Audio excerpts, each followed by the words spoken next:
کچھ وہ کرتے تھے خدا کو سب معلوم تھا، اور اس کو تھوڑی سی قیمت یعنی معدود چند درہموں پر بیچ ڈالا،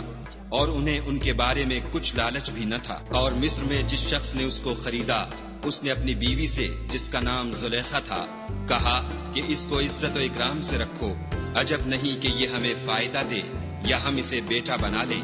اس طرح ہم نے یوسف کو سرزمین مصر میں جگہ دی، اور غرض یہ تھی کہ ہم ان کو خواب کی باتوں کی تعبیر سکھائیں،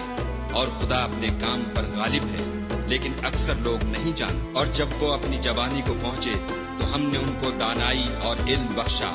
اور نیکوکاروں کو ہم اسی طرح بدلہ دیا کرتے ہیں۔ تو جس عورت کے گھر میں وہ رہتے تھے اس نے ان کو اپنی طرف مائل کرنا چاہا، اور دروازے بند کر کے کہنے لگی،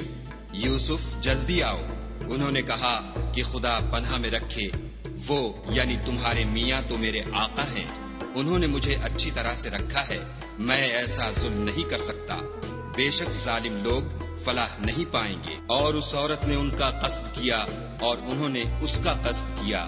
اگر وہ اپنے پروردگار کی نشانی نہ دیکھتے تو جو ہوتا ہوتا، یوں اس لیے کیا گیا کہ ہم ان سے برائی اور بے حیائی کو روک دیں،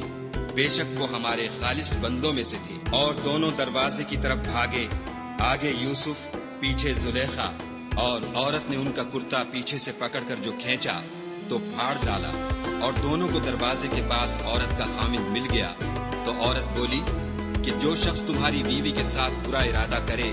اس کی اس کے سوا کیا سزا ہے کہ یا تو قید کیا جائے یا دکھ کا عذاب دیا جائے۔ یوسف نے کہا، کسی نے مجھ کو اپنی طرف مائل کرنا چاہا تھا،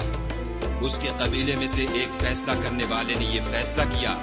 کہ اگر اس کا کرتا آگے سے پھٹا ہو تو یہ سچی اور یوسف جھوٹا ہے، اور اگر کرتا پیچھے سے پھٹا ہو تو یہ جھوٹی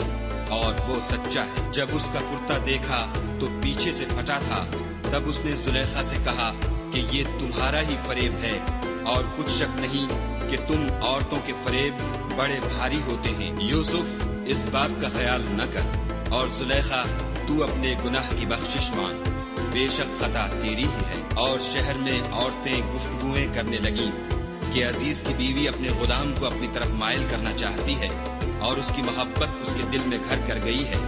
ہم دیکھتی ہیں کہ وہ صریح گمراہی میں ہے۔ جب زلیخا نے ان عورتوں کی گفتگو جو حقیقت میں دیدار یوسف کے لیے ایک چال تھی سنی، تو ان کے پاس دعوت کا پیغام بھیجا، اور ان کے لیے ایک محفل مرتب کی، اور پھل تراشنے کے لیے ہر ایک کو ایک ایک چھری دی،